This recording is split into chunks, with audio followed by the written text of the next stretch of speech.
Preview. Main sama Mbak Adu. Ya teman-teman, hari ini kelas kita terakhir ya. This is at the last session di kelas influencer ini. Kemarin kita udah ngebahas tentang cognitive skill ya teman-teman. Ada cara-cara berpikir, contohnya ada critical thinking dan yang lain-lain. Nah hari ini nih kelas terakhir sesi ini kita bakalan bahas how to make a good campaign gitu. Mungkin ini pasti yang berhubungan gimana cara membuat kampanye yang bagus ini pasti yang berhubungan sama materi influencer ya. Sekarang Gus Romzi udah hadir ya sama kita, jadi teman-teman boleh on cam biar kelihatan nih cantik gantengnya ya kan. Terus format username-nya jangan lupa. Teman-teman juga jangan lupa ya, nanti kalau misalkan mau bertanya boleh tulis nama atau misalkan mau bertanya gitu di kolom chat, nanti Fani bantu follow up, nanti teman-teman langsung bertanya sama Gus Romzinya langsung ya. Aku cuma bantu follow up-nya aja. Jadi nanti kalian langsung berdialog. Gus Romzi udah masuk ya? Halo Gus.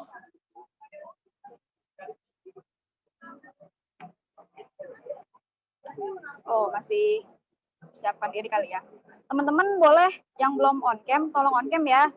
Biar kelihatan nih cantik gantengnya.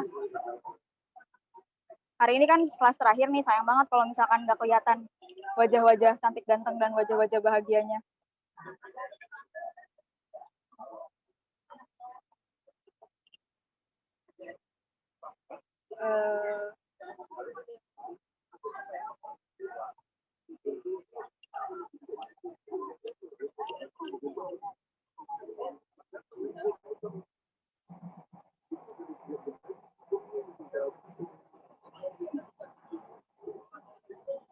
Teman-teman boleh disiapin kalau misalkan yang mau mencatat, nanti disiapin bukunya, disiapin pensil atau pulpen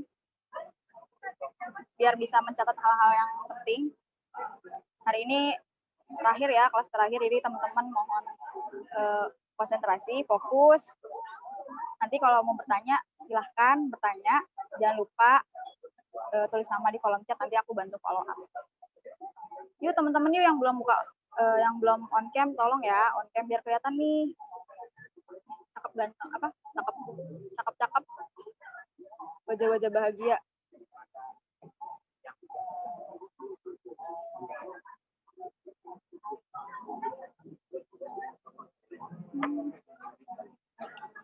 Halo Ces, halo bro. Halo Gus. Kok suaranya putus-putus terus ya? Putus-putus suara Fani apa suara siapa? Suara Fani. Oh, mungkin sinyal Gus. Tapi suara Gus Romzi lancar sih di Fani. Teman-teman, apa suara Fani masih gangguan nggak Gus? Ya nggak, udah oke. Oh, gemuruh nggak? Apa gimana Gus? Agak sedikit. Oh, bentar, kayaknya jaringan sih kak ini.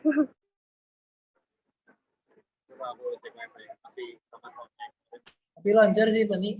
Oke, lancar ya. Gus, apa kabar Gus?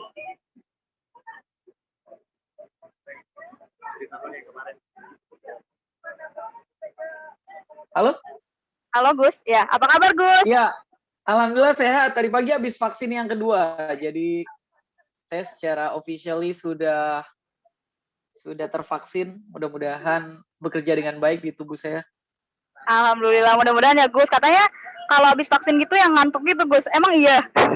Iya, tadi ini juga baru bangun tidur, makanya tadi saya kebangun jam 7:30 terus ngechat Nizam ya, bilang kalau saya terlambat gitu. Jadi terus lagi musim ghosting kan, jadi saya ghosting gitu lah, tiba-tiba menghilang gitu.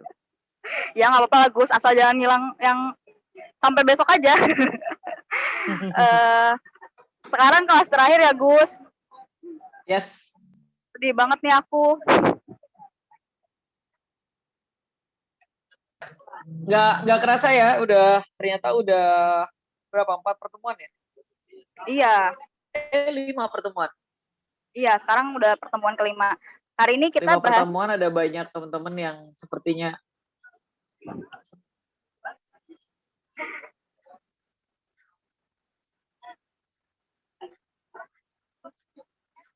Halo?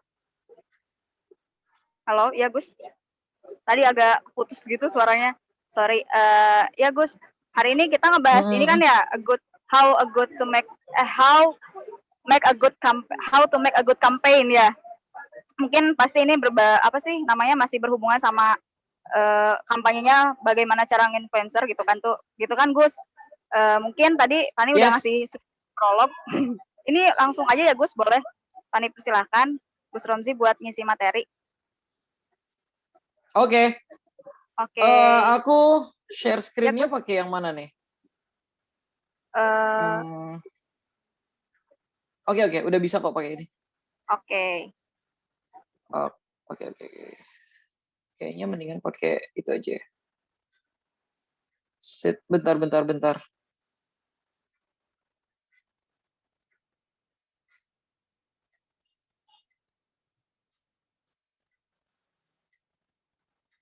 Kok nggak ada ini? Oh, di sini. Oke.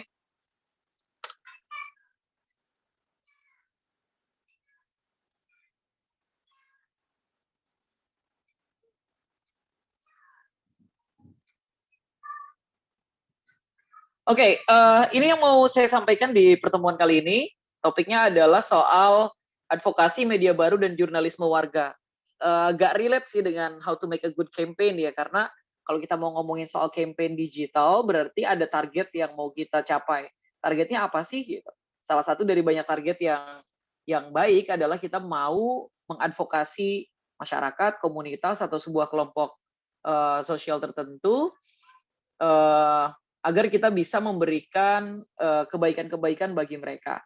Nah, nanti kita akan bahas advokasi itu apa sih gitu, terus media baru apa. Kalau media baru kemarin udah dijelasin ya. Sama yang terakhir adalah soal citizen journalism atau jurnalisme warga. Jadi 3 poin ini yang mau kita rangkum, kita diskusikan, dan mudah-mudahan teman-teman semuanya bisa mengikuti materi kali ini dengan seksama, karena materi ini cukup penting ya. Sekarang kita ngomongin dulu soal advocate. Advokasi itu apa sih artinya gitu? Mungkin teman-teman kalau di PMI udah sering mendengar istilah advokasi ya. Tapi kalau kita nyerap langsung dari bahasa Inggrisnya itu ada 3 poin penting: to defend, to promote, dan to create. Itu kalau dalam KBBI advokasi itu kan artinya cuma pembelaan aja gitu. Jadi kesannya kalau kita ngomongin soal advokasi, ya kita mau membela masyarakat. Misalnya gini, ada masyarakat yang daerahnya mau dibangun pabrik, sementara limbah pabrik itu membahayakan masyarakat. Jadi kita bantu warga untuk menolak pendirian pabrik. Nah, kita kan biasanya sementara memahami advokasi begitu ya, kita membela warga agar tidak boleh ada pendirian pabrik di sana gitu. Tapi sebenarnya tuh advocate atau melakukan advokasi itu nggak cuma itu. Atau teman-teman mendengar istilah advokasi dalam bidang hukum. Sering nggak dengar memberikan bantuan hukum itu memberikan advokasi hukum ya, memberikan pembelaan gitu kepada seseorang atau kepada suatu komunitas tertentu ya, itu bagian dari advokasi juga. Tapi actually advokasi itu punya 3 main interpretation atau translasi utama, yaitu to defend, to promote, dan to create. Untuk mempertahankan sesuatu, untuk mempromosikan sesuatu, dan untuk menciptakan sesuatu. Artinya melakukan advokasi itu bisa juga untuk menciptakan sesuatu, seperti misalnya menciptakan perubahan dengan melakukan suatu advokasi ya. Jadi advokasi nggak literally hanya bisa diterjemahkan sebagai istilahnya pembelaan, tapi juga bisa ya, kalau pembelaan itu to defend ya. Tapi mempromosikan sesuatu itu bagian dari advokasi. Kita membantu masyarakat mempromosikan wisata misalnya di suatu daerah. Kita bantu pemerintah daerah kita, misalnya badan usaha milik desa ada punya pariwisata, nah kita bantu promosiin. Itu juga kita bagian dari advokasi, itu advocate. Artinya kita untuk bikin campaign, untuk mempromosikan sesuatu kan to promote ya. Jadi kita perlu melakukan advokasi. Oke, ini ada beberapa pengertian. Yang pertama misalnya, advokasi adalah ragam aktivitas yang terintegrasi dan sistematis untuk mencapai perubahan atau tujuan melalui proses pendidikan, penyadaran, dan pengorganisasian. Buat teman-teman yang mau mencatat, mungkin nggak perlu dicatat semua karena akan saya kirim setelah ini filenya ya. Jadi jadi nggak perlu dicatat semuanya aja, poin-poinnya aja. Jadi aktivitas yang terintegrasi dan sistematis untuk mencapai perubahan atau untuk mencapai tujuan melalui proses pendidikan, penyadaran, pengorganisasian. Jadi edukasi, membangun awareness, dan mengorganisir atau mengorganisasi. Nah, terus yang kedua ada juga pengertian advokasi adalah aksi strategis yang ditujukan untuk menciptakan kebijakan publik yang bermanfaat bagi masyarakat atau mencegah munculnya kebijakan yang diperkirakan merugikan masyarakat. Ini kata Reyes ya, di Local Legislative Advocacy Manual di Philippines. Jadi menerjemahkan bahwa advokasi itu aksi strategis untuk menciptakan kebijakan publik yang bermanfaat bagi masyarakat atau mencegah munculnya kebijakan yang diperkirakan merugikan masyarakat. Jadi sekali lagi, kalau kita melakukan advokasi bukan berarti hanya untuk sesuatu yang merugikan masyarakat. Misalnya, tadi ya, saya dulu pernah waktu masih muda, waktu masih seumuran kalian tuh saya mengadvokasi TPST Bojong, tempat pembuangan sampah terakhir di Bojong, di Bogor. Itu mau ada pembuangan sampah terakhir, saya bantu warga untuk menolak pembangunan sampah itu, karena berbahaya untuk kesehatan masyarakatnya dan sebagainya. Jadi saya melakukan advokasi di situ. Nah, tapi ternyata advokasi juga bisa untuk sesuatu yang bermanfaat. Misalnya saya mengadvokasi pondok pesantren agar pondok pesantren bisa lebih maju dalam kualitas literasi digital. Jadi saya sejak 4-5 tahun terakhir lah dorong pondok pesantren, mengadvokasi pondok pesantren untuk lebih maju dalam urusan pemanfaatan teknologi digital, baik untuk keperluan komunikasi maupun untuk keperluan pendidikan di pondok pesantren. Artinya saya juga melakukan advokasi di situ. Sekali lagi, advokasi nggak cuma sekedar pembelaan, not only to defend, but also to promote and to create. Jadi menciptakan suatu perubahan, mempromosikan suatu gagasan, suatu kebaikan-kebaikan, atau melakukan pembelaan. Jadi nggak cuma satu itu aja. Nah, ada 3 poin utama dalam komunikasi advokasi. Teman-teman bisa lihat ya. Oke. Ada mendidik, to educate, to inform or to educate. Terus kemudian melakukan persuasi atau to persuade. Dan yang ketiga adalah menggerakkan untuk bertindak, to act or to do. Nah, 3 poin. Jadi kalau kamu mau melakukan kampanye, baik kampanye digital, kampanye secara langsung, atau dalam bahasa kerennya mau melakukan advokasi, maka tujuannya harus di antara 3 ini. Apa sih yang mau kalian lakukan? Apakah hanya memberikan informasi, atau melakukan persuasi? Ini persis seperti yang saya sampaikan pada pertemuan pertama ya, yang to inform, to influence, or to entertain gitu loh. Jadi ada beberapa kampanye yang memang dilakukan untuk melakukan persuasi. Kita kasih contoh aja deh. Contohnya adalah soal COVID. Kalau kita komunikasi advokasi kita adalah to inform or to educate, mendidik atau menginformasikan, maka misalnya kalau soal COVID adalah informasi, tata cara cuci tangan yang baik misalnya. 8 langkah cuci tangan, misalnya gitu ya. Atau cuci tangan 20 menit gitu. Cara cuci tangan 20 menit. Masker yang baik, masker yang masker yang direkomendasikan oleh WHO agar kita terhindar dari virus gitu. Nah, itu berarti kita memberikan informasi. Itu to inform, to educate. Tapi kalau melakukan persuasi, itu kita melakukan ajakan. Kita mencoba mempengaruhi orang yang diajak bicara gitu. Jadi sebagai contoh misalnya gini, untuk kebaikan kehidupan di masa yang akan datang, ayo kita vaksin gitu. Untuk mengurangi penyebaran, ayo kita vaksin gitu. Kita mengajak orang untuk vaksin. Nah, komunikasi advokasi itu juga bisa. Jadi kita ngajak masyarakat untuk kita mempersuasi masyarakat untuk mau melakukan vaksin gitu. Nah, itu berarti kita melakukan persuasi. Kalau informasi ya kita ngasih tahu aja. Vaksin tuh pentingnya ini loh, kelebihannya vaksin ini, kekurangan vaksin ini. Nah, itu berarti informasi. Tapi kalau persuasi kita udah ngomong. Mau sampai kapan sih kita begini terus kehidupannya? Mau sampai kapan sih kita nggak jelas kayak gini terus gitu? Nah, itu berarti kita melakukan persuasi, membuat campaign agar orang mau agar orang mau menggunakan vaksin. Atau yang terakhir adalah to act or to do, menggerakkan untuk bertindak. Jadi komunikasi advokasi juga bisa dalam bentuk kita menggerakkan orang lain untuk melakukan sesuatu, untuk bertindak tadi ya, misalnya menggerakkan orang lain untuk melakukan vaksin, atau kita menggerakkan orang lain untuk mau berbagi rezeki pada saat pandemi. Misalnya kita kampanyenya advokasi masyarakat agar mau membeli ke tetangga, karena dalam masa pandemi ini sistem sosial inilah yang akan bisa membantu struktural, terutama yang paling sempit ya di lingkungan tetangga. Ada tetangga punya apa dibeli, tetangga yang lainnya mau beli juga barang punya yang kita punya gitu. Berarti kita mencoba melakukan advokasi agar orang lain mau melakukan sesuatu.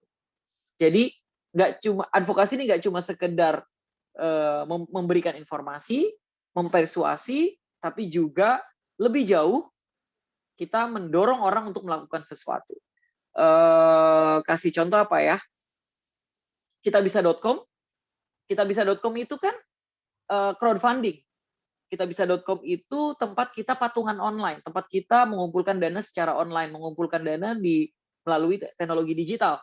Nah, jago-jagonya Kitabisa.com dalam komunikasi advokasinya adalah mereka bisa menggerakkan publik untuk mau berdonasi lewat Kitabisa.com. Orang mau mengeluarkan uangnya untuk berdonasi melalui Kitabisa.com. Artinya komunikasi advokasinya adalah to act or to do, untuk menggerakkan orang lain melakukan sesuatu. Oke, ini komunikasi advokasi. Ini apa namanya? A bit serius ya.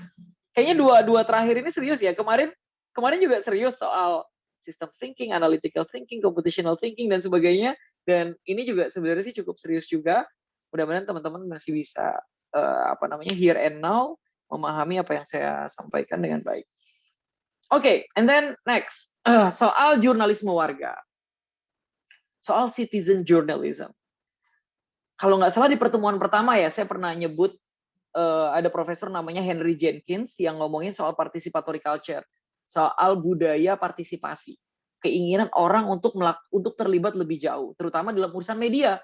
Jadi kalau dulu saya misalnya secara pribadi udah cukup puas dengan membaca berita dari orang lain. Tapi generasi kalian, generasi teman-teman itu nggak cukup. Kalian tuh merasa kalian harus menjadi produsen berita juga.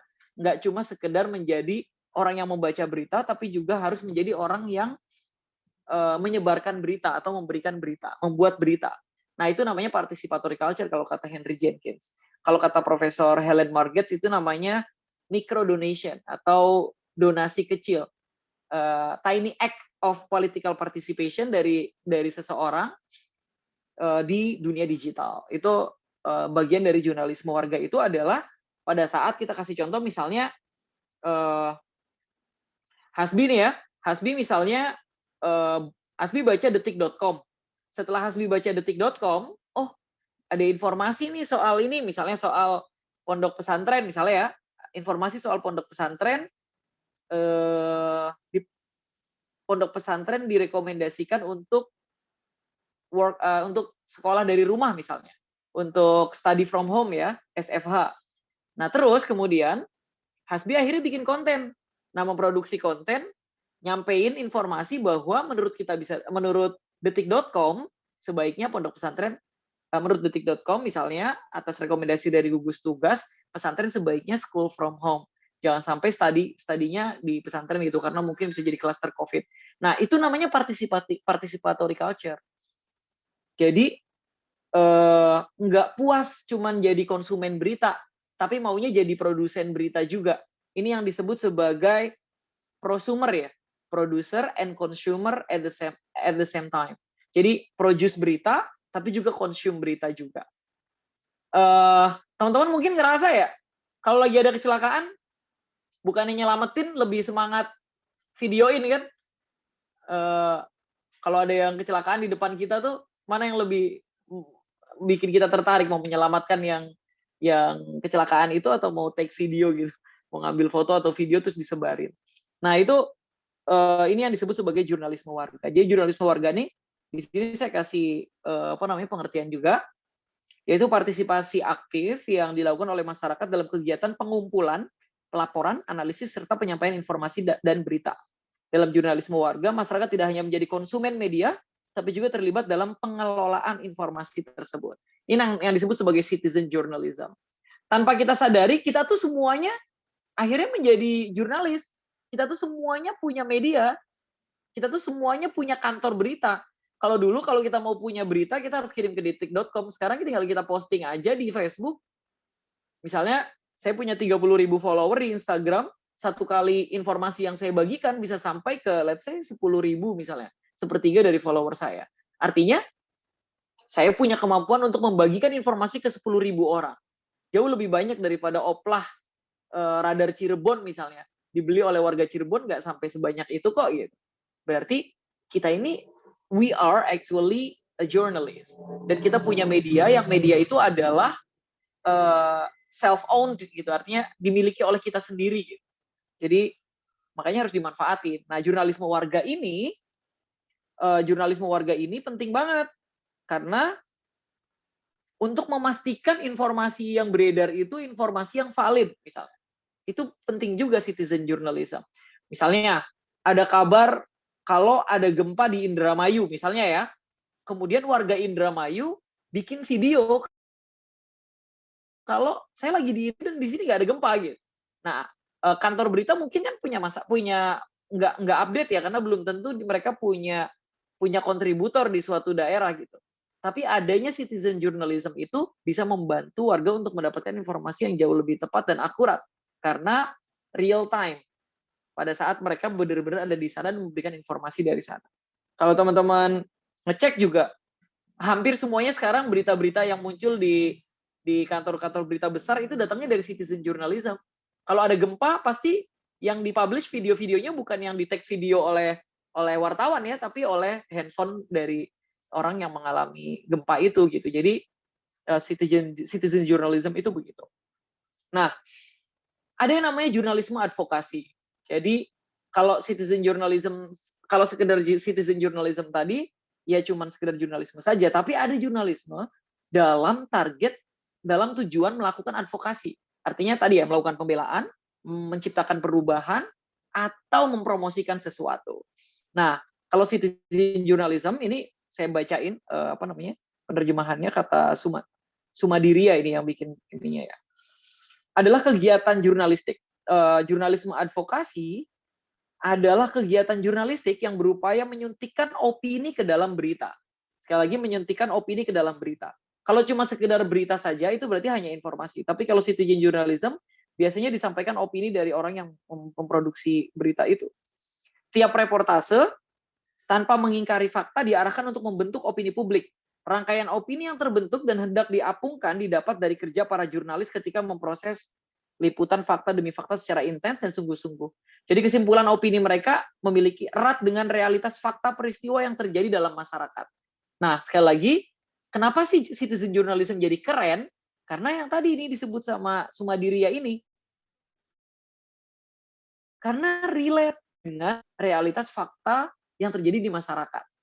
Kita kasih contoh. Saya misalnya sebagai anak pesantren, kalau memberikan informasi soal pesantren, pasti jauh lebih real time dan faktanya lebih mendekati realitas daripada orang luar pesantren menulis soal pondok pesantren. Nah, ini pentingnya jurnalisme advokasi dan citizen journalism tadi.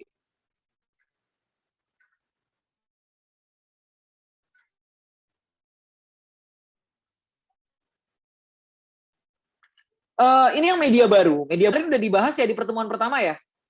Jadi media baru tuh ya internet lah. Secara sederhana kita nerjemahin media baru adalah internet. Kehadiran media baru itu mempengaruhi akhirnya orang melakukan digital advokasi. Jadi media baru digunakan untuk melakukan advokasi, maka muncul ada yang disebut sebagai digital advokasi. This is what we call digital campaign juga boleh sebenarnya. Kita menyebut ini sebagai kampanye digital. Apa yang dilakukan orang, apa yang orang melakukan perubahan, melakukan promosi atau melakukan pembelaan secara digital. Ini digital advokasi. Penerjemahannya, digital advocacy is the use of digital technology to contact, inform, and mobilize a group of concerned people around an issue or cause. The purpose of digital advocacy is to galvanize supporters to take action. Jadi digital advocacy itu sama seperti tadi ya penerjemahan yang di awal. Jadi kontak, inform, and mobilize.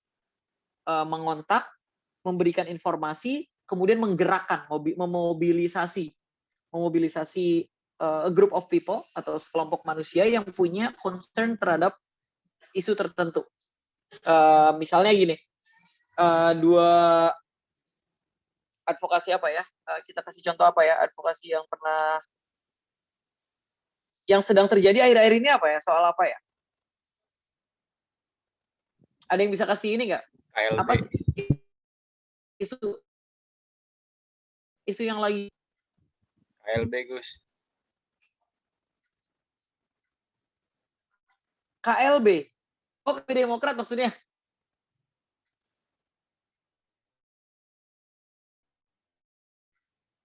Atau bukan? Iya itu Yang Gus. kaitannya dengan advokasi apa ya? Apa ya yang lagi ramai di Indonesia ya? Emang akhir-akhir ini karena pandemi orang juga lagi jarang sih ada beberapa isu strategis yang kaitannya sama advokasi masyarakat. Kita kasih contoh ini aja deh, Kendeng. Waktu perebutan tanah antara suatu perusahaan, sebuah korporasi dengan warga masyarakat gitu. Nah, ada banyak orang yang melakukan misalnya #SaveKendeng gitu ya. Jerings yang anggota Superman is Dead itu juga kan bagian dari gerakan itu ya. Misalnya tolak reklamasi Bali. Nah, itu tuh bagian dari digital advokasi. #tolak reklamasi Bali gitu ya. Itu namanya digital campaign. Artinya kita menggunakan teknologi digital untuk melakukan pembelaan terhadap warga Bali, misalnya gini ya, yang dilakukan oleh Jerings itu di bersama gengannya dalam menolak reklamasi Bali itu, pertama dia melakukan pembelaan warga karena warga dirugikan, dia melakukan promosi terhadap penolakan itu, dan dia melakukan perubahan dengan mencoba melakukan perubahan kebijakan. Jadi contact, inform, and mobilize a group of yang sama, yang punya kekhawatiran yang sama. Contoh misalnya mau advokasi mahasiswa soal bayaran yang sama gitu. Kuliah online sama kuliah nggak online kok bayarannya sama, misalnya gitu ya. Kan sempat ada tuh gerakan anak-anak UIN yang menolak penuh karena menganggap kita kan nggak pakai AC, kita nggak pakai ruang, perlu maintenance, kenapa kita harus bayar lebih banyak gitu. Nah, kalau melakukannya di ruang digital, maka itu disebut sebagai digital advokasi. Orang-orang yang sedang memperjuangkan itu berarti sedang melakukan advokasi di ruang. Begitu kira-kira. Aku lanjutin dulu, baru nanti kita ngobrolin soal mungkin salah satu di antara teman-teman terlibat aktif dalam advokasi ini, boleh cerita juga. Nah, ini yang tadi saya bilang Helen Marget soal Microdonesia. Jadi sosial media itu changing collective action. Sosial media itu merubah aksi kolektif. Jadi bisa jadi gara-gara satu postingan di sosial media, secara kolektif, secara kadang tidak disadari atau bahkan disadari oleh masyarakat, orang tuh memiliki perubahan cara berpikir terhadap sesuatu. Sekarang yang lagi ramai apa? Yang lagi ramai apa ya? Atta Halilintar mau nikah sama itu ya? Apa sih isu yang lagi ramai itu? Isu yang lagi ramai akhir-akhir ini. Apa ya isu yang lagi ramai ya? Vaksin kali ya? Vaksin lah yang paling ramai lah sekarang, yang lagi diomongin orang, yang orang lagi banyak posting tuh vaksin. Baik postingnya kok lu doang sih yang dapat, gue enggak gitu ya, Tadan, atau kapan giliran gue dan sebagainya. Nah, ada satu orang yang bikin postingan misalnya karena dia takut sama vaksin, dia bikin postingan yang ngasih tahu jelek-jeleknya vaksin gitu ya. Bisa jadi yang dilakukan sama dia, kemudian di-copy oleh orang lain, di-share dan sebagainya, bisa jadi akan banyak banget orang secara kolektif menolak hadirnya vaksin. Tapi begitu pula sebaliknya, kalau ada orang yang mendukung vaksin, misalnya saya karena saya vaksin kan saya posting di Instagram saya. At least beberapa ribu follower saya akan terpengaruh oleh postingan saya dan mereka mau vaksin. Itu yang kata Helen Marget, itu social media itu changing collective action. Sosial media itu merubah aksi kolektif masyarakat. Yang dulunya nggak melakukan itu jadi melakukan itu. Dulu orang nggak biasa pengajian online, sekarang orang pengajian online semua gara-gara ada social media. Nah, terus social media facilitate tiny acts of political participation. This is actually already, I've already told you like at the first meeting kayaknya deh. Pertemuan pertama saya pernah ngomongin soal Microdonation-nya Helen Marget ini, jadi kita skip saja. Terus ini yang pernah saya sampaikan juga di pertemuan pertama soal digital crowdsourcing. Dalam melakukan kampanye digital, kita perlu tahu kita mau jadi sumber daya di bidang apa sih di ruang digital itu. Coba kita balik sini dulu. Ada anak muda itu digital minded, mungkin interaksi dengan handphone lebih banyak daripada interaksi dengan manusia lain. Interaksi dengan handphone lebih banyak daripada dengan makhluk lain. Kemudian karena kita digital minded, akhirnya kita jadi crowd, jadi kerumunan di ruang digital. Ini disebut sebagai digital crowd. Nah, karena kita kerumunan di ruang digital, setiap orang yang berkerumun itu pasti bisa jadi sumber daya. Maka ada istilah namanya digital sourcing. Sumber daya digital. Jadi orang yang berkumpul di ruang digital kemudian menjadi sumber daya di sana. Itu namanya digital crowdsourcing. Nah, sebagai sumber daya, teman-teman punya pilihan mau jadi sumber daya apa. Ini udah saya sampaikan, tapi ini perlu saya review biar teman-teman semuanya kembali fresh lagi. Kalau di ruang digital kalian mau jadi sumber daya apa? Apakah mau jadi intelektual? Maka kalian banyak memberikan informasi, atau kalian mau jadi analisis resource, sumber daya yang melakukan banyak analisa-analisa, memberikan pengetahuan kepada masyarakat soal sesuatu analisa tertentu, atau bisa jadi sensor. Sensor resource itu berarti kita ngasih tahu orang di sini gempa, di sana gempa, jangan lewat jalur ini lagi ada perbaikan jalan. Itu berarti kita mau jadi sensor resource. Bisa juga financial resource. Kalau kita mau ikut patungan online dan sebagainya, berarti kita jadi digital crowdsourcing di bagian finance gitu. Dan banyak lagi, ini udah pernah saya bahas sebelumnya. Artinya pada saat kita mau melakukan kampanye digital, we have to make sure kita posisinya mau di mana. Kita mau aktif di ruang digital sebagai siapa, dengan potensi yang kita miliki apa, dan kita mau ngasih apa sih ke society gitu. Itu yang perlu di highlight sama teman-teman semuanya.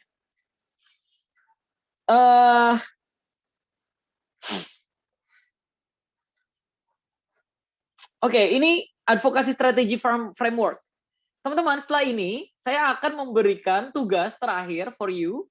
Jadi habis ini saya akan memberikan satu strategi kanvas. Jadi saya akan kasih kanvas. Kanvas itu berarti kanvas itu berarti itu kosong ya. Yang kalian boleh menulis apa saja nanti di sana. Jadi ntar saya kasih itu sebagai sebuah PR gitu. Saya maunya setelah 5 pertemuan ini akan ada PR, yang PR ini menjadi RTL teman-teman semuanya. Rencana tindak lanjut, apa sih yang mau kalian lakukan ke depan? Advokasi apa sih yang mau kalian lakukan? Seperti pertanyaan saya seperti apa yang saya sampaikan di pertemuan pertama dulu, everything start with, I want to help someone to do something. Saya ingin membantu orang melakukan sesuatu. That's the mean of advocacy gitu. Arti dari advokasi itu, lu mau bantuin orang dalam bidang apa sih gitu. Nah itu nanti aku kasih kanvasnya. Jadi teman-teman silakan dicatat apa sih yang mau kalian lakukan. Dan base-nya ini, base-nya yang teman-teman lihat di layar, itu ada advokasi strategi framework. Kalau buat teman-teman yang pakai handphone bisa di zoom sih. Kalau too small, kalau terlalu kecil. Ini advokasi strategi framework, ada framework kerangka strategi dalam melakukan advokasi. Jadi coba dibaca yang langkah strategi advokasi aja yang 1 sampai 7 di bawah ya. Misalnya tujuannya apa, target audiensnya siapa, pesan yang ingin disampaikan apa, rencana kegiatannya apa, indikator kesuksesannya apa, terus monitoring dan evaluasinya gimana, anggaran dan sumber dayanya bakalan kayak gimana. Nah ini 7 langkah strategi melakukan advokasi. Saya kasih contoh. Advokasi yang pernah saya lakukan ya. Misalnya apa ya? Contoh yang paling sederhana yang pernah saya lakukan. Saya bikin advokasi soal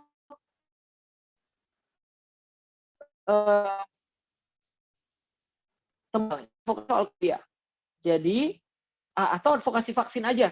Nih saya punya contoh bagus. Stop share dulu.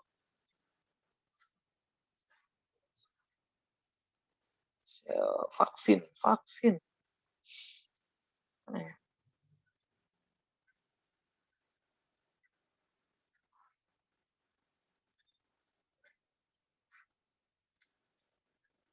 Saya cari tahu dulu datanya, saya cari dulu. Vaksin. Saya pernah mau melakukan advokasi masyarakat terkait dengan vaksin. Jadi mau bikin kampanye ke masyarakat, memperkenalkan masyarakat kenapa sih mereka harus melakukan vaksinasi dan sebagainya. Atau kalau nggak vaksin itu KIP ya, KIP.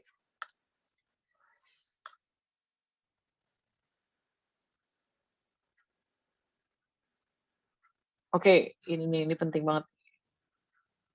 Mana sih?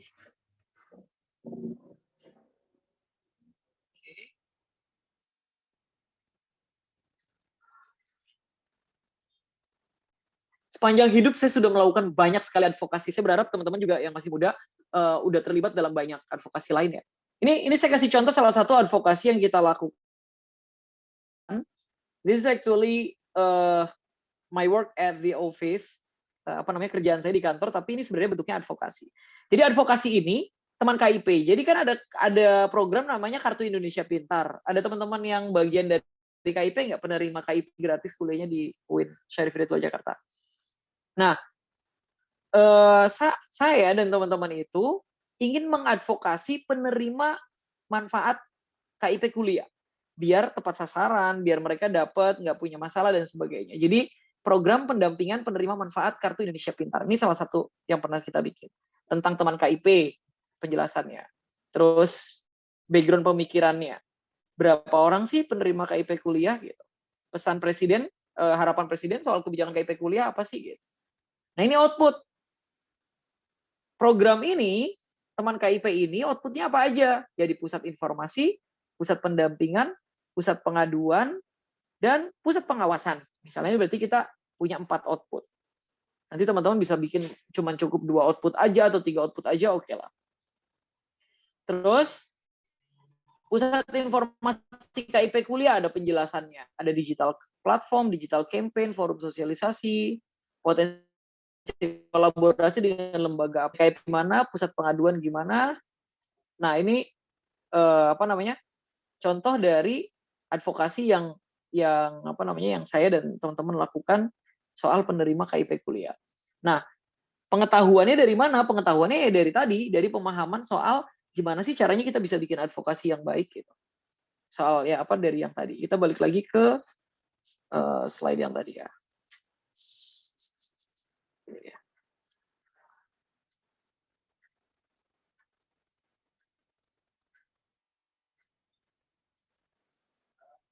Oke, advokasi strategi framework ini kan tadi ada outcomes, sama audience nih.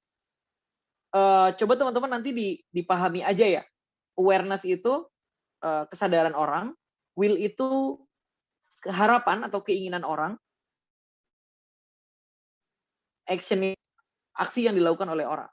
Ada public, ada influencer, ada decision makers. Decision makers itu berarti pengambil keputusan ya. Pemerintah, lembaga-lembaga dan sebagainya itu biasanya decision makers.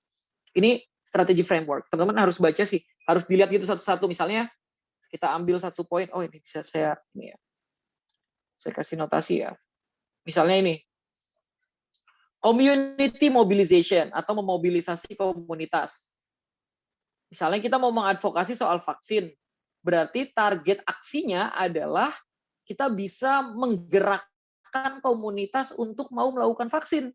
Misalnya warga NU mau melakukan vaksin, warga Muhammadiyah mau melakukan vaksin, berarti itu community mobilization. Nah, strateginya melalui apa? Nanti membangun awareness. Awareness yang ini, membangun awareness.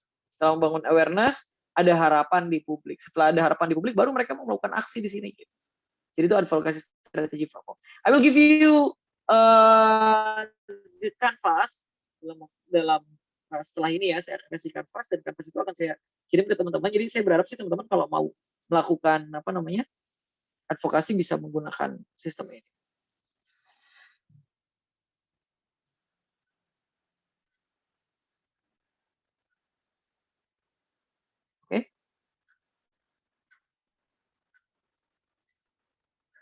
Gimana bisa balik lagi? Oke. Oke, Dan. Ini ada 7 components of an enabling environment. 7 komponen yang bisa teman-teman lakukan kalau mau bisa bisa menggerakkan lingkungan lah, atau bisa merubah lingkungan, atau bisa punya pengaruh ke lingkungan. Ya, gimana sih caranya teman-teman bisa melakukan advokasi? Komponen-komponennya apa saja agar publik, masyarakat, lingkungan itu mau menerima itu. Ini ada 7 poin. Saya mungkin hanya akan terjemahin aja, nggak perlu saya saya jelasin satu-satu ya. Dari mobilize publik ya, memobilisasi publik, kemudian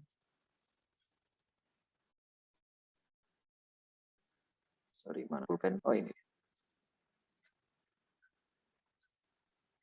Unnoted.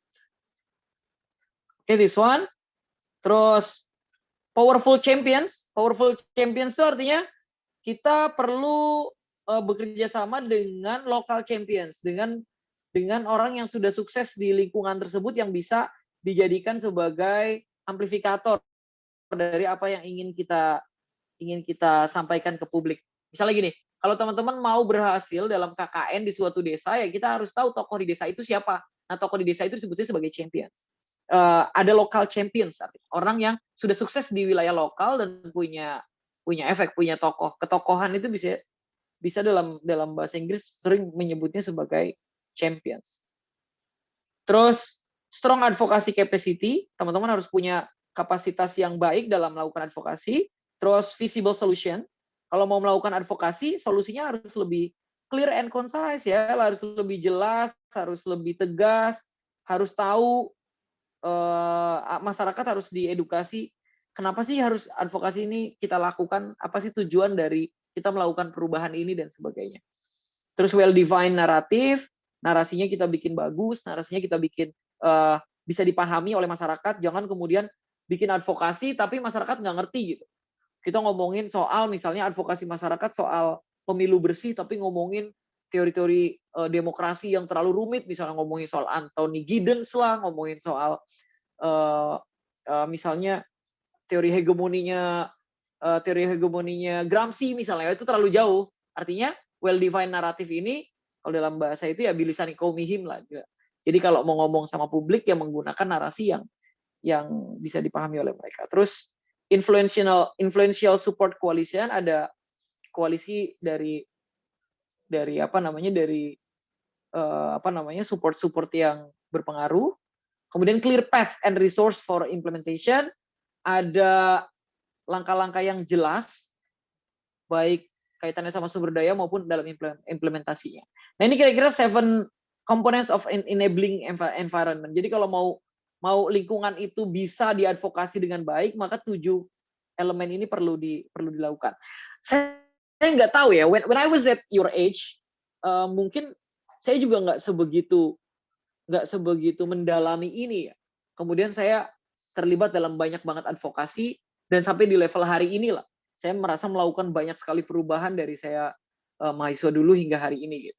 Nah, ini kesempatannya bagus banget gitu karena teman-teman udah mempelajari soal teori advokasi yang jauh lebih kekinian, teman-teman udah ngerti soal digital advocacy, udah ngomongin soal citizen journalism, sesuatu yang privilege itu nggak dimiliki oleh generasi saya gitu.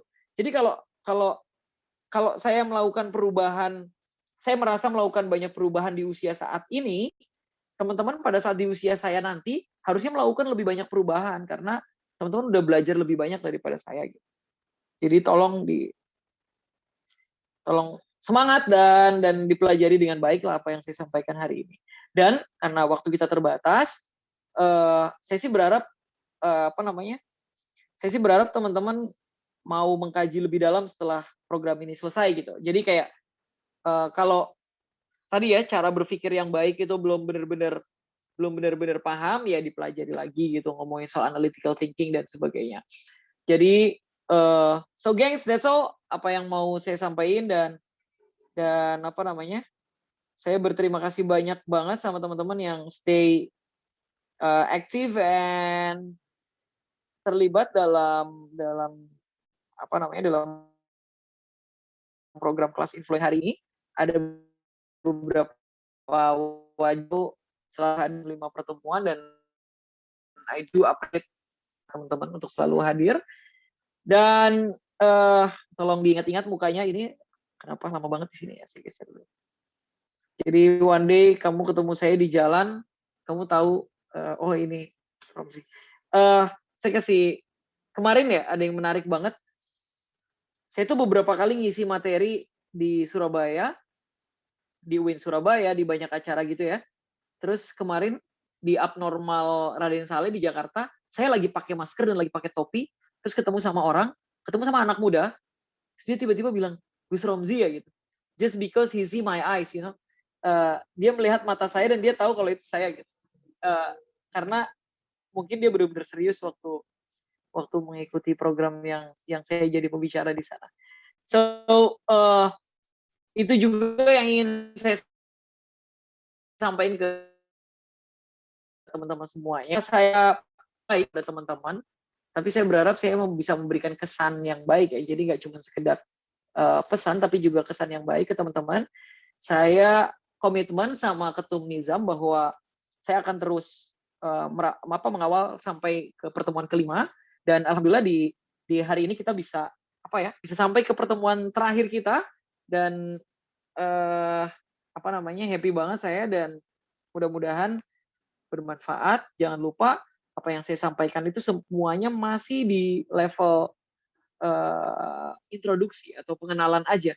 Jadi lebih dalamnya, lebih jauhnya, pokoknya kalian perlu melakukan perubahan lebih jauh nggak sih gitu. Nah itu yang mau saya dorong ke teman-teman semuanya. Dan percayalah, puncak aktualisasi diri itu kita bermanfaat. Kita bermanfaat tuh udah ngerasa ada di aktualisasi diri kita gitu. Jadi ya, thank you. Terima kasih, saya balikin lagi ke Fani dan mohon maaf kalau ada kesalahan. Oke, Van. Ya, terima kasih Gus. Menarik banget nih hari ini materinya, kelas terakhir ya Gus ya. Sedih banget nih Fani. Minggu depan udah nggak ada kelas influencer lagi. Gus, ini ada sesi tanya jawab nggak? Ini ada yang nanya kayaknya tadi yang jadi host. Boleh. Tapi ini agak serius ya, Bang. Kenapa Gus? Hari ini ya? Iya. Ya, emang ya, hidup kadang-kadang agak serius kata aku pembahasan hari ini. Tapi minggu lalu juga lumayan serius sih. Cuman minggu ini karena, kalau minggu lalu kan masih soal kita ya, gimana caranya kita memperbaiki regulasi pikir. Ada namanya regulasi pikir. Sama regulasi diri, yang kita pernah ngomongin regulasi diri waktu kita ngomongin soal personal branding dan sebagainya. Kalau yang kita diskusikan pada hari ini tuh regulasi laku, regulasi perilaku, regulasi sikap kita. Regulasi itu artinya kita membangun aturan-aturan, melakukan perubahan-perubahan, atau melakukan mengoptimalkan fungsi kebijaksanaan yang dikasih Allah sama kita gitu, buat melakukan sesuatu yang lebih baik. Menurutku sih lumayan komprehensif sih, Evan ya. Iya, Gus. 5 pertemuan ini lumayan efektif dan komprehensif. Sangat efektif banget, Gus. Ada yang nanya tuh, Fani? Iya, ini pertama tadi ada yang nanya nih, Gus, dari hostnya. Mungkin hostnya boleh langsung nanya sama Gus Romzi. Silahkan. Nanti baru setelahnya Nasid ya. Aku juga sebenarnya mau nanya sih. Boleh host, yang jadi host siapa ya? Ocit ya? Halo, host. Dibacain aja, Kak, katanya. Oh, dibacain aja, oke. Katanya kalau buat petisi itu termasuk ke dalam kegiatan advokasi juga gak, Gus? Atau beda lagi? Kalau apa itu? Buat petisi? Oh iya. Ya. Oke. Ini hostnya, siapa hostnya sih? Rasid ya? Pernah nggak ikut petisi online? Itu yang tadi Helen Margetts bilang soal micro donation itu loh, tiny acts of political participation. Sebuah aksi kecil partisipasi politik kita. Salah satunya itu ikut petisi. Misalnya kita menolak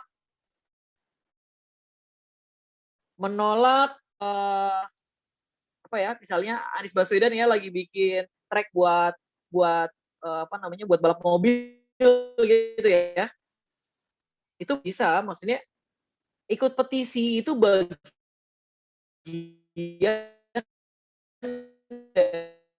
dari participation juga. Gus, suaranya agak putus-putus. Ini di Fani aja apa semua? Oke. Terus juga sih. Halo, Gus.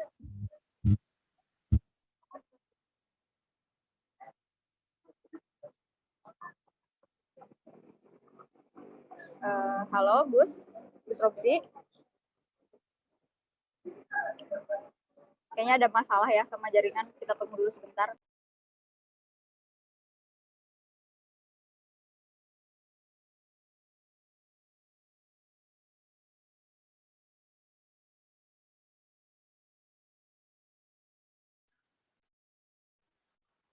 Halo, tes.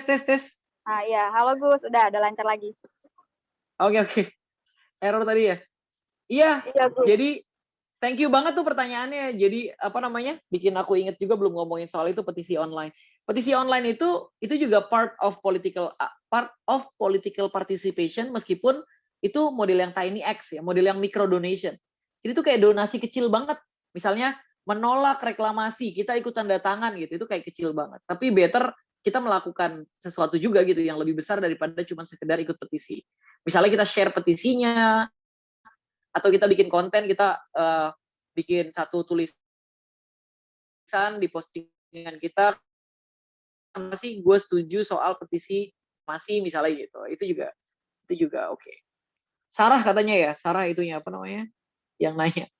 Oke. Iya, Sarah. Chat di aku hilang semua, jadi kamu harus bacain. Kamu keluar nggak tadi? Aku sempat keluar dari Zoom. Enggak kok, Gus. Aku masih di sini. Enggak kemana-mana. Oke, Nasid. Nasid mau dibacain juga. Apa mau langsung nanya? Boleh.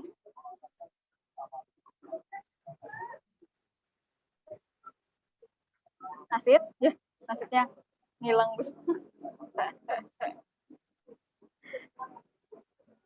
Halo, Nasid. Mana manusia itu? Mana nih? Kalau gitu nanti deh Fani dulu aja Gus yang nanya. Fani juga pengen nanya sebenarnya dari kemarin. Cuman baru keingetan sekarang lagi.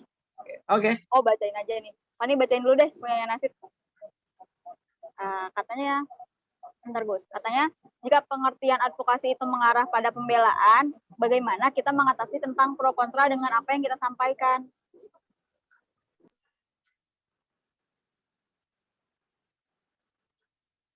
Oh iya, advokasi itu pasti kaitannya sama keberpihakan. Kalau ada pro kontra ya kadang advokasi itu kita harus memutuskan kita ada di pihak mana gitu. Itu maksudnya gini, melakukan koalisi atau menjadi oposisi itu niscaya gitu. Dalam hidup kamu harus menentukan pilihan itu, whether you are pro atau kontra gitu terhadap sesuatu. Jadi di dilema itulah kadang critical thinking kita yang diuji. Seberapa kritis sih kita membaca situasi sehingga kita tepat memutuskan di pihak mana kita akan memutuskan kita advokasi pihak mana gitu. Jadi kalau dalam keadaan yang tadi, kalau misalnya case-nya adalah pro kontra, terus kita harus milih ada di posisi yang mana. Nah, yang diuji itu critical thinking kita, kemampuan kritis kita dalam melakukan penilaian terhadap suatu kasus. Terus kita bisa tahu kita harus ada di pihak mana. Sederhana lah, misalnya ada tetangga dua rebutan tanah. Tetangga yang mana yang mau lu bantu? Kan kadang kita harus tahu dulu case-nya apa kan, sebelum kita memutuskan, oke, gue bakal bantu tetangga yang A gitu. Gue nggak bantu tetangga yang B karena ternyata yang B ini nggak punya surat tanahnya misalnya gitu ya. Yang A udah punya surat tanahnya, berarti dia lebih legitimate lah untuk klaim kalau dia pemilik sah lahan itu gitu. Nah, hal-hal semacam itu harus dilakukan dulu. Makanya kalau dulu tuh ada istilahnya live in, Fani. Dulu tuh saya harus tinggal berapa lama di tempat yang saya advokasi gitu. bocah sekarang mau nggak ya? Kayak mau nggak Fani misalnya dikirim Fani, Nasid, siapa tuh Sarah dikirim ke Kalimantan Barat gitu selama 10 hari di sana untuk melakukan advokasi pendidikan. 10 hari, 10 bulan misalnya. Sebelum memutuskan apa yang mau dilakukan di tahun berikutnya. 10 bulan tinggal di sana, apa namanya, ngecek, ngambil data, melakukan riset apa semuanya. Maka itu harus dilakukan dulu, itu namanya live in. Kita tinggal di sana sebelum kita bisa melakukan sesuatu. Kalau kita nggak live in, dulu saya live in juga, misalnya di tempat pembuangan sampah apa semuanya gitu ya. Ya tinggal di sana, ketemu warga, meyakinkan warga gitu. Itu bagian dari melakukan advokasi juga. Kalau zaman Situ Gintung pernah jebol yang meninggal sampai 100 orang lebih tuh. Waktu itu kita juga melakukan advokasi di sana. Saya ngeyakinin warga kalau ayolah Pak, pindah aja Pak rumahnya. Kalau Bapak lanjut di sini, Bapak ntar jadi korban lagi gitu-gitu loh. Itu kan bagian dari advokasi juga. Sometimes to defend itu kadang melakukan pembelaan terhadap seseorang itu juga bisa jadi itu merugikan orangnya gitu. Tapi that's what we should do. Artinya kalau tadi Nasid tuh concernnya di pro kontra, kalau pro kontra gimana ya you have to make a choice whether you support A or B gitu. Atau karena di banyak kasus itu nggak bisa win-win solution. Meskipun itu yang paling kita harapkan ya.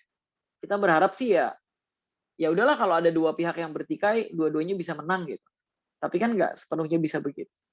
Jadi ya begitu, Sid. Kamu harus menjadi orang yang nasyid. Oke, Gus. Fani pengen nanya nih. Ya.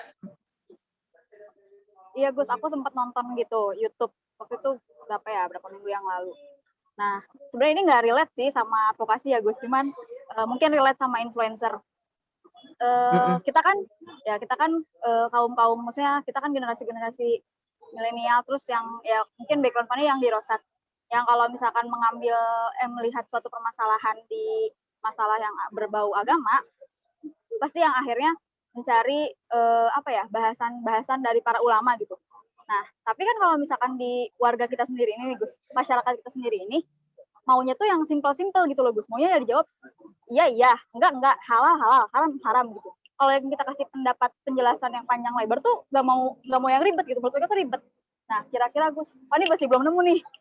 Gimana caranya biar kita bisa membungkus pendapat-pendapat ikhtilafnya ulama ini yang biar akhirnya maksudnya masyarakat kita ini nggak yang saling nyalah-nyalahin itu loh, Gus, kalau misalkan berbeda pendapat. Iya. Nah. Iya, makanya tadi di Seven Components of Enabling Society kan salah satunya well-defined naratif kan. Jadi kalau ada narasi, kalau ada wacana yang ingin disampaikan ke publik itu lebih baik definisinya jelas gitu, lebih baik clear apa sih yang mau disampaikan gitu. Jangan publik diajakin fikih mukorona, ya pusing juga, yang pusing nggak cuma sekedar ustadznya, publiknya juga pusing gitu melihat itu. Mendingan ya betul kata Fani tadi, kadang mereka maunya ya lebih clear aja, lu nggak usah kasih gue pilihan gitu, lu kasih tahu gue aja baiknya gimana gitu. Dan problem sekarang itu publik itu kan belanja fatwa kan, mereka akan mencari fatwa yang sesuai dengan keinginan mereka gitu. Ini jadi problematik lagi. Artinya memang tugas kita anak muda adalah menyajikan informasi sebanyak-banyaknya, memberikan pengetahuan ke publik kalau memang isu agama ini multi interpretasi. Yang namanya teks itu interpretasinya tentu saja tergantung pada konteks di mana ulama itu berada dan kapan ulama itu hidup gitu. Jadi mengedukasi publik soal itu penting banget gitu, Van. Jadi kita nggak bisa muasin semua pihak lah gitu. Artinya kalau kamu harus bikin konten kamu nggak bisa diterima oleh semua pihak, ya itu keniscayaan gitu. Ya itu realitasnya begitu. Jadi ya dijalanin aja, dihadapin aja. Tapi produksi kontennya nggak boleh berhenti. Artinya dan itu jadi tugas kita.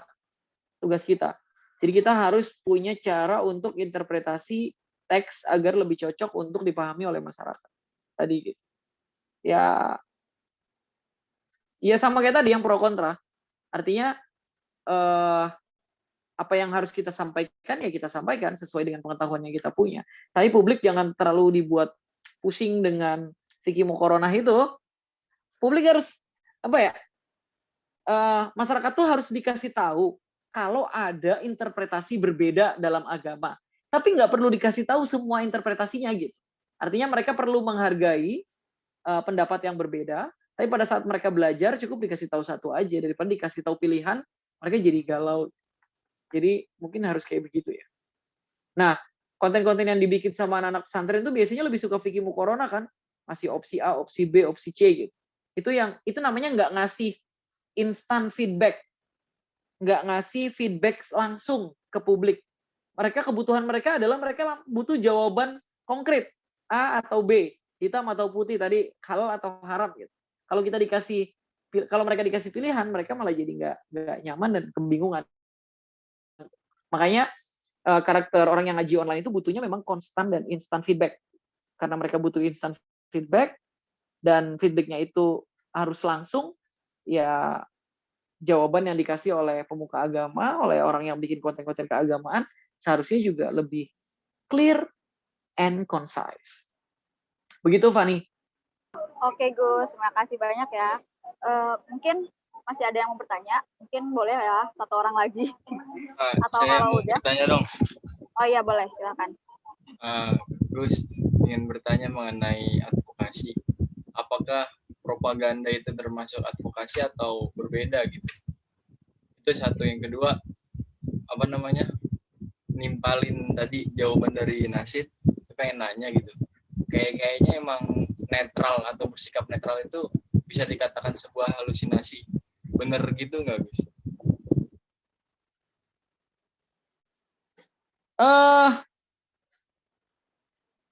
Aku lagi ketik itu ya.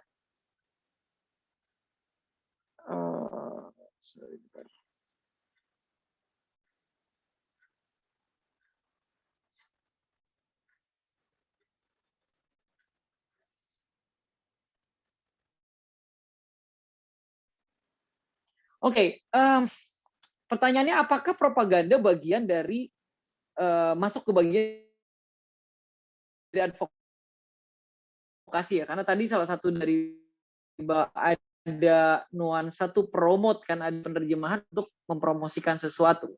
Propaganda juga bagian dari mempromosikan sesuatu. Tapi kalau saya baca di pengertian itunya itu often used in a negative. Jadi kalau propaganda itu memang biasanya digunakan untuk sesuatu yang sentimennya negatif. Jadi kalau kayak misalnya politician yang mau bikin false claims, misalnya politisi yang mau bikin klaim palsu agar dia bisa dipilih, atau dia mau spread rumor soal sesuatu, itu bagian dari propaganda.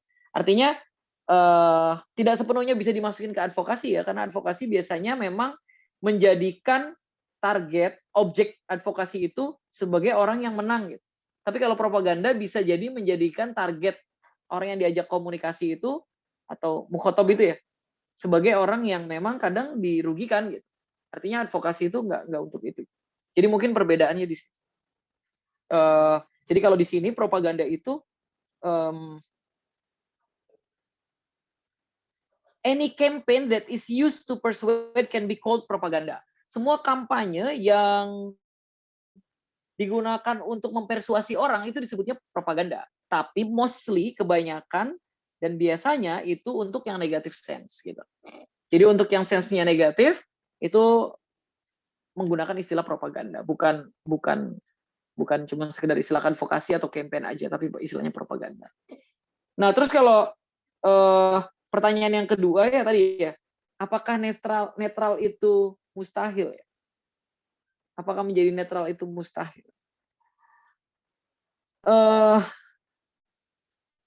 Saya bingung juga jawabnya ya. Misalnya gini, Abdullah bin Umar itu kan dalam sejarahnya selalu netral ya. Tapi pada sikap politiknya sebenarnya mendukung salah satu.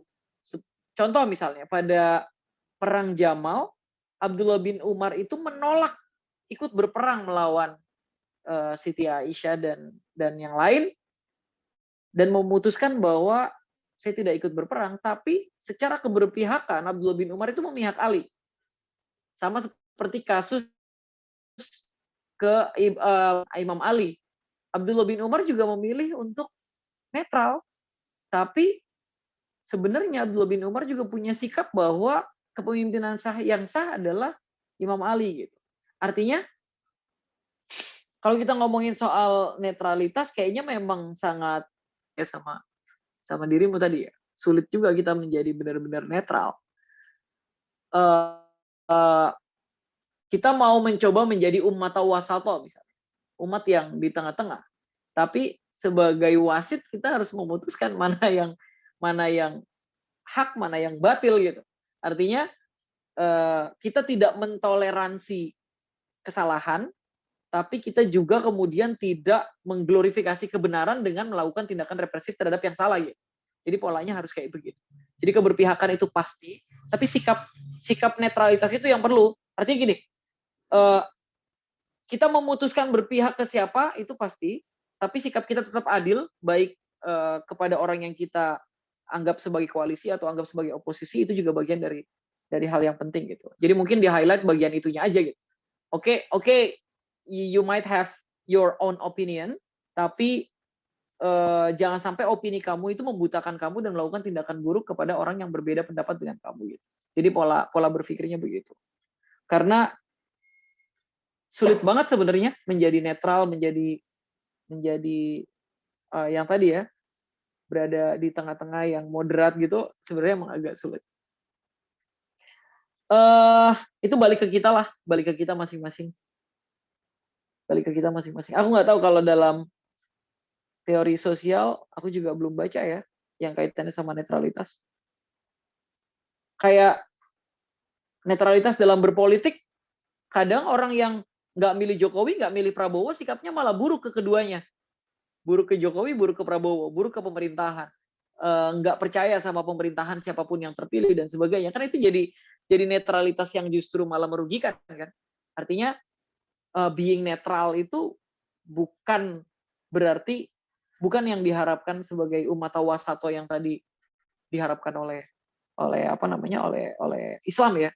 Artinya menjadi umat wasato kan tetap aja kewajiban memilih pemimpin tetap penting gitu.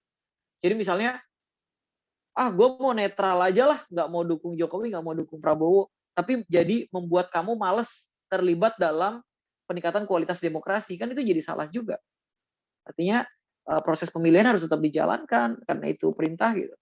Jadi menjadi umat wasato itu nggak berarti kemudian kita menjadi ignore ke semua. Balik ke kita masing-masing. Ya mudah-mudahan kita bisa adil ya. Netral perlu nggak sih? Yang perlu adil kalau menurutku. Nggak netral juga nggak apa-apa. Begitu ya, gengs. Oke, Gus. Gus, berhubung ini kan kelas terakhir ya. Jadi boleh dong kasih closing statement-nya buat kita semua. Pesan dan pesan mungkin. Oke, closing statement. Pertama mau ngucapin terima kasih banyak banget karena ngasih kesempatan buat saya juga untuk berbagi pengetahuan dan pengalaman. Lebih banyak yang saya sampaikan ke teman-teman itu semuanya sebenarnya apa yang sudah saya alami dan apa yang sudah saya kerjakan sebelumnya. Ya mudah-mudahan saya nggak antakulu malah taf'alun gitu loh ya. Nggak bagian dari orang yang ngemeng dong. Hampir semuanya adalah refleksi dari apa yang saya pernah lakukan. Saya hampir selalu bisa memberikan materi pada setiap pertemuan karena sebagian besar materi itu sudah pernah saya presentasikan atau sudah pernah saya pikirkan sebelumnya. Dan sampaikan pada 5 pertemuan ini bukan akhir dari belajar menjadi lebih influential di ruang publik. Artinya harus teman-teman harus terus mengkaji lagi, terutama regulasi pikir gimana, self-regulation, regulasi diri kayak gimana, regulasi perilaku gimana, itu juga dipelajari lebih jauh lagi, sehingga tadi yang di awal banget, ingat nggak waktu pertama kali saya ngomongin soal metacognition, itu kan tujuan akhir kita ya, bahwa kita mau jadi insan ulul albab, yang tadi, yang metacognition itu yang karakter sama knowledge itu beririsan gitu. Jadi kita punya karakter yang kuat, kita punya pengetahuan yang baik, tapi kita punya keterampilan yang unggul juga.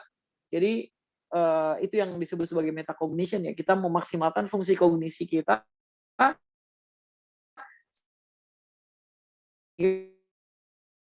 kita bisa menjadi dia gitu. Mungkin di usia saya yang 30 sekian ini, udah kepala 3 ini, kayak berharap I wish I can start everything earlier gitu. Saya berharap banget saya bisa memulai semuanya jauh lebih awal gitu. Meskipun lu keren banget anak muda, misalnya udah kerja di istana, lu anak muda udah punya banyak pesantren, lu anak muda apa gitu. Tapi saya sebenarnya masih berpikir bahwa saya bisa memulai semuanya lebih awal gitu. Seandainya aja saya punya pengetahuan ini jauh lebih awal gitu. Itu kenapa saya ngotot ke Nizam kalau pengetahuan ini diperluin sama teman-teman, meskipun mungkin ya sebagian pengetahuan yang saya kasih teman-teman belum paham gitu ya. Agak terlalu rumit, misalnya bahasanya terlalu sulit dan sebagainya. Tapi percayalah ini akan ada manfaatnya suatu hari, dan kalau bisa lebih cepat manfaat itu kalian rasakan. Dan saya berharap juga after this program gitu, you're going to be a better person lah gitu. Kalian jadi pribadi yang jauh lebih oke, lebih mantap, punya kapasitas pengetahuan yang bagus, punya keterampilan yang bagus, dan juga bangunan karakternya jauh lebih kuat karena udah belajar personal branding, kemarin juga udah belajar banyak soal gimana caranya meningkatkan kualitas kognisi dan sebagainya. Jadi itu yang bisa ini. Terakhir, I do appreciate your effort lah. Saya mengapresiasi banget ini kelas bukan bagian dari kuliah, bukan bagian dari studi yang mungkin terkait dengan disiplin ilmu kalian, tapi kalian mau terus aktif sampai di pertemuan terakhir ini. Sekali lagi mudah-mudahan bermanfaat, dan sorry namanya juga manusia. Gitu Fani. Thank you ya buat Fani juga hadir terus. Teman-teman yang udah pada jadi jadi moderator di Bang juga thank you. Teman-teman yang aktif bertanya dan aktif mengaktifkan kamera selalu juga salut. Wafiudin Akbar always kameranya on. Top. Gitu Fani, thank you. Oke, thank you Gus. Terima kasih banyak ya. Mungkin nanti ini bukan yang terakhir ya. Nanti mungkin ada webinar atau yang lain-lain. Kita ketemu bareng lagi. Iya, enaknya buat yang terakhir itu, Fan, yang advokasi itu, kita ketemu deh. Jadi aku bisa langsung ngasih tahu gitu, terus teman-teman bisa langsung praktek jadi kelompok advokasi apa gitu. One day, suatu hari lah. Oke. Boleh Gus, boleh tuh. Biar ketemu lagi kan. Biar ini juga ke follow up masalah advokasinya. Untuk yang terakhir Gus, mungkin ini ada penyerahan cenderamata berupa sertifikat sama Kak Hasbi Asidik, sekum kita, sekum PMI Kompakdis. Sertifikat online? Iya.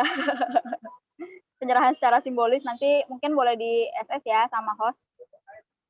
Kak Hasbi, silakan untuk menyerahkan sertifikatnya.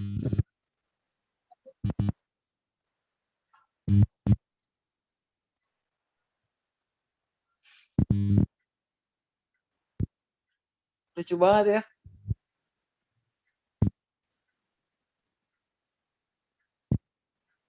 Boleh difoto dulu kali ya, bantu Fani. Oh iya, Kak Hasbi, silakan.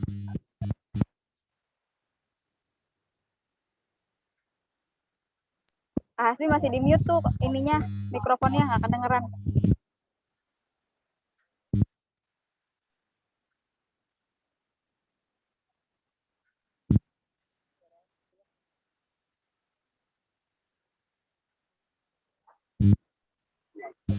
Kak Hasbi masih nggak ada suaranya.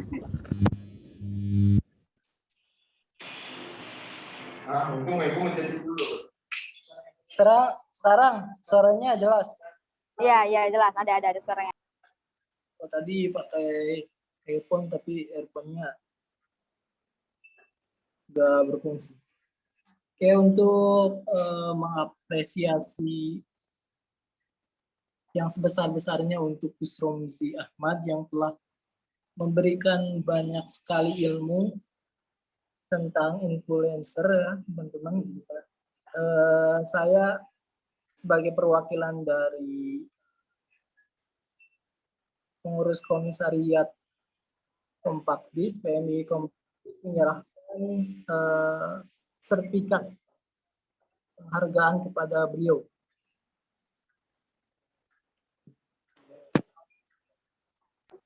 Ya, boleh difoto mungkin sama hostnya.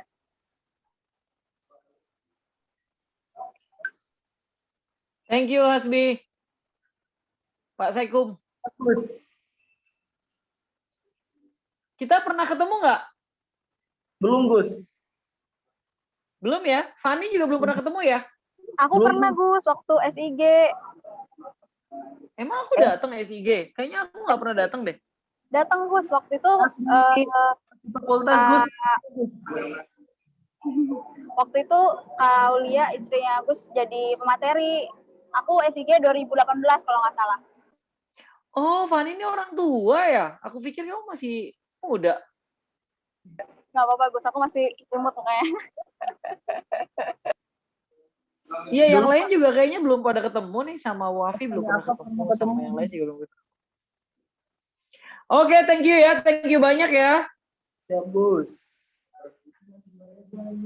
Oke. Ya, aku. Ya. Ya, kenapa Gus? Silahkan. Ya, aku sekali lagi ngucapin terima kasih banyak buat teman-teman semuanya. Ini kayaknya nih adik-adik yang baru pada aktifin kamera nih, anak-anak baru nih ya. Ananda, Imas, Zulfa nih, masih di rumah masing-masing kayaknya. Solah, pernah ketemu nggak Solah? Nggak pernah ketemu juga? Belum, Gus. Oke lah, kapan-kapan mudah-mudahan ketemu. Saya udah divaksin, jadi 3 minggu ke depan saya akan mudah-mudahan lebih aman bertemu banyak orang. Nanti kita baru ngopi-ngopi ya. Siap, Gus. Siap Gus. Mungkin sekarang kita sesi foto bersama kali ya. Jadi teman-teman yang belum aktif, Oke. Yang belum aktif kameranya tolong diaktifin ya, biar kelihatan nih cantik gantengnya, muka-muka bahagianya. Fani bantu pandu ya, Fani bantu pandu. Host tolong di SS. Yuk, 1, 2, 3. Ya, sekali lagi 1, 2, 3. Oke, makasih teman-teman. Makasih Gus. Thank you ya, sampai jumpa. Iya, sampai jumpa juga Gus. Mungkin mungkin mengakhiri pertemuan kelas influencer kali ini, Fani mengucapkan terima kasih banyak sama teman-teman. Fani juga mengucapkan terima kasih banyak sama panitia yang udah mempercayai Fani menjadi moderator ya untuk 2 kali. Maaf kalau misalkan Fani banyak salah-salah kata atau masih gugup, canggung. Syukron. Allahumma fiqh aqwami thorik. Assalamualaikum warahmatullahi wabarakatuh. Waalaikumsalam warahmatullahi wabarakatuh. Thank you. Bye. Thank you Gus. Masih, Gus. Masih banyak Gus.